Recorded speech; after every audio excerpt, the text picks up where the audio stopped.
এসেছি। এখন হচ্ছে দুপুর, বেশ বেলা হয়ে গেছে, 12:30টার মতো বাজে। ওদিকে ঘরটরগুলো গুছিয়ে চলে এসেছি রান্নাঘরে। রান্নাঘরে এসে আজ কি রান্না করবো জানো? এই দেখো, আজকে ঝিঙে দিয়ে একটা রেসিপি তৈরি করবো। আর এই যে এখানে ডাল ভিজিয়ে রেখেছিলাম, এই যে মুগ ডাল, আজকে মুগ ডাল দিয়ে আর হচ্ছে ঝিঙে দিয়ে একটা রেসিপি বানাবো, তোমাদের সাথে রেসিপিটা শেয়ার করব। আর করব কালকে, হ্যাঁ, ফাটিয়ে রেখেছি দুধ, ছানা করে রেখেছি আমার মায়ের মতো করে। আজ ছানার ঝোল করব, খুব মনে পড়ে তো, মাঝে মাঝে মনে হয় যে করি। আর একটা জিনিস আর একদিন তোমাদের সাথে শেয়ার করব, আমার মায়ের হাতের পোস্ত বড়ার ঝোল, খুব দুর্দান্ত রান্না করতো। তো চলো আজ করব ঝিঙে দিয়ে মুগের ডাল দিয়ে। মায়ের কথা বললেই না সত্যি মানে কী বলবো, মানে বড্ড ইমোশনাল হয়ে যায় আর কি। তো মুগ ডাল দিয়ে ঝিঙে দিয়ে আজকে ইউটিউবে দেখে একটা রেসিপি শিখেছি, সেই রেসিপিটা আজকে আমি করব। আর করবো কে ছানার ঝোল। তো ছানা তো কালকে রেডি করে রেখেছি, সেটা তোমাদের সাথে শেয়ার করা হয়নি, কিন্তু দেখাবো পরে। আর ছানাটা ফ্রিজে রেখে দিয়েছি, সারা রাত্রি জল ঝরেছে, ফ্রিজে রেখে দিয়েছি। আর আজ দুটো পদ রান্না করব। ভাত হয়ে গেছে, ভাত এই যে দেখো, ভাত উল্টে দিয়েছি, উপর দিয়ে দিয়েছি ভাত। দুপুরবেলা দুটো পদ রান্না হবে, মুগ ডালের বড়া করে ঝিঙে দিয়ে একটা রেসিপি হবে, আর ছানার ঝোল দিয়ে দুটো রান্না করবো। তো ভাত তো হয়েই গেছে, ঘর গোছানো মোটামুটি হয়ে গেছে, একটুখানি বাকি গেছে।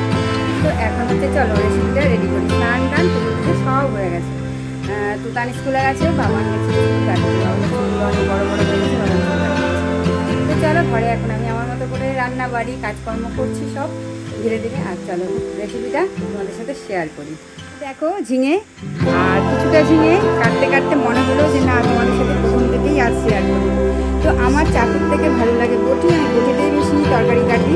তো আর আমার গ্যাসের জায়গাটাও ছোটো, ওই জন্য ওখানে চাকুরে মানে চপার বোর্ড রেখে কাজ করা যায় না। তো দুটো টমেটো নিয়ে নিয়েছি, সাথে দুটো টমেটো লাগবে রেসিপিতে। আর হচ্ছে ঝিঙে নিয়ে নিয়েছি। তো চলো ঝিঙেগুলোকে ছাড়িয়ে এখন হচ্ছে ভালো করে রেসিপিটা রেডি করি।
আগামীকাল শনিবার নিরামিষ, তাই কি রান্নাবাড়ি করব।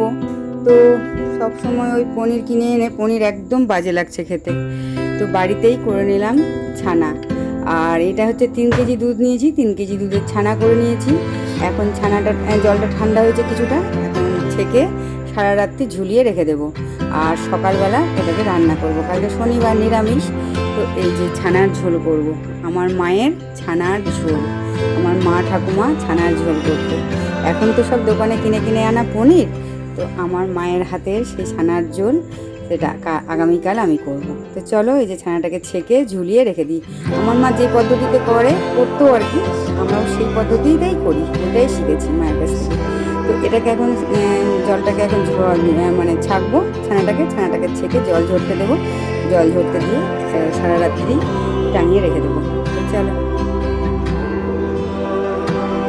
ছানাটা আমি এখন ঢেলে নিচ্ছি, আর জলটা ঝরিয়ে রেখে দেবো সারা রাত্রি বাইরে। ছানা আজকে এর আগে নিয়েছিলাম দুধ, ভালো দিয়েছি, বোকা দিয়েছি, আগের থেকে বলে দিয়েছিলাম এখন যেন ভালো দুধ দেন। আজকে ছানাটা অনেকটাই হয়েছে।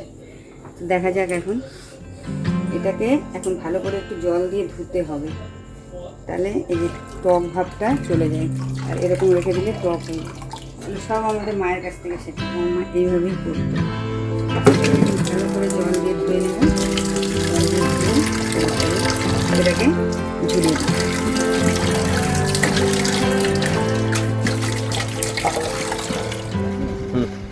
এই দেখো বন্ধুরা, কালকে যে ছানাটা ফাটিয়েছিলাম তোমাদেরকে যে দেখেছিলাম, অনেকটাই হয়েছে। তো এটা এখন কাটবো পিস পিস করে, কেটে একদম মাখা